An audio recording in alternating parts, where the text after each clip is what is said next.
नमस्कार दोस्तों, स्वागत है आपका हमारे YouTube चैनल महादेव योगी पर। आज के वीडियो में हम बात करेंगे हस्त मुद्रा में निर्वाण मुद्रा के बारे में। जानेंगे निर्वाण मुद्रा किसे करनी चाहिए, कब करनी चाहिए, कितनी देर के लिए करनी चाहिए, क्या है इसको करने का सही तरीका, क्या है इसके फायदे, इन सब के बारे में डिटेल्स में जानकारी लेंगे। तो चलिए शुरू करते हैं। दोस्तों, निर्वाण मुद्रा जिसको मोक्ष मुद्रा भी कहा जाता है, अगर हम इसके लाभ की बात करें तो इस मुद्रा के अभ्यास से अहंकार नष्ट हो जाता है। यह मुद्रा ध्यान करने के लिए बहुत ही उपयोगी मानी जाती है। ध्यान की गहराई की अनुभूति हो जाती है इस मुद्रा के अभ्यास से। इस मुद्रा के अभ्यास से मनोविकारों में बहुत लाभ मिलता है।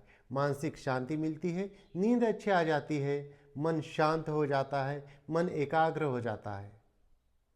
तो जिनको भी ध्यान करना चाहिए उनके लिए तो ये मुद्रा बहुत ही लाभदायक है। जो भी अशांत रहते हैं, उलझे उलझे से रहते हैं, जिनका चिड़चिड़ा स्वभाव है, वह व्यक्ति भी अगर निर्वाण मुद्रा का अभ्यास करते हैं तो उनको बहुत लाभ मिलता है। मन की एकाग्रता के लिए, मन की शांति के लिए, टेंशन डिप्रेशन के लिए बहुत ही उपयोगी मुद्रा है ये। इस मुद्रा को अभ्यास करने के लिए आपको सुबह या शाम किसी भी समय कर सकते हैं। जमीन के ऊपर दरी, कंबल या योगा मैट बिछाकर उसके ऊपर पद्मासन, सुखासन, सिद्धासन, वज्रासन, स्वस्तिकासन, जिस भी आसन में आप सुखपूर्वक बैठ सकते हैं, आसानी से बैठ सकते हैं, उस आसन में बैठ जाइए। अगर आप जमीन के ऊपर नहीं बैठ सकते तो चेयर के ऊपर, बेड के ऊपर, सोफे के ऊपर बैठकर भी इस मुद्रा को आप कर सकते हैं। लेट कर नहीं करना है, बैठ कर ही करना है। करना कितनी देर के लिए है? आपको कम से कम 5 मिनट से 15 मिनट, आधा घंटा भी आप इस मुद्रा का अभ्यास कर सकते हैं। करना किस प्रकार से है? बहुत सरल विधि है। आपके जो ये दोनों हाथ हैं इनको इस प्रकार से आप सामने कर लीजिए और जो आपका लेफ्ट हैंड होगा उसको ऐसे इस प्रकार से बाहर की तरफ ऐसे मोड़ देना है। फिर जो आपका राइट हैंड होगा इसको इस प्रकार से ले जाकर इन उंगलियों को फंसा दीजिए। सिर्फ इंडेक्स फिंगर और अंगूठे को दोनों को छोड़ दीजिए, बाकी उंगलियों को आपस में इस प्रकार से फंसा दीजिए।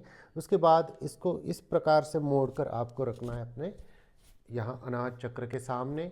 आंखें बंद करके ओम का उच्चारण कीजिए। ओम चांटिंग कर सकते हैं। आप चाहे तो इसको जो आपकी जो इंडेक्स फिंगर है दोनों, इनको आप यहाँ आज्ञा चक्र के सामने भी रख सकते हैं। यहाँ पर रखकर भी आप ओम का उच्चारण कर लीजिए, या आप अनाहत चक्र के सामने रखिए और शिवलिंग का ध्यान करते हुए ओम का उच्चारण कर लीजिए। एक बार फिर से विधि देखिए। ये जो हाथ है इसको इस प्रकार से मोड़ दिया, लेफ्ट हैंड को, राइट हैंड को इस तरफ से ले गए, उंगलियों को आपस में फंसा दिया। इंडेक्स फिंगर आपके जो है वो और अंगूठे जो है आपके, ये देखिए दोनों, ये सीधे रहेंगे। तो ये बन जाती है आपकी निर्वाण मुद्रा। उसके बाद इसको इस प्रकार से मोड़ के अपने अनाहत चक्र के सामने लाइए, या चाहे तो आप आज्ञा चक्र के सामने भी रख सकते हैं। तो 5 मिनट से शुरुआत कीजिए, धीरे धीरे अभ्यास को बढ़ाते जाइए। तो दोस्तों, ये थी कुछ जानकारी निर्वाण मुद्रा के बारे में। इसी प्रकार से और जानकारी के लिए हमारे चैनल को सब्सक्राइब कीजिए, इस वीडियो को लाइक कीजिए, अपने दोस्तों के साथ शेयर कीजिए। स्वस्थ रहिए, मस्त रहिए। धन्यवाद।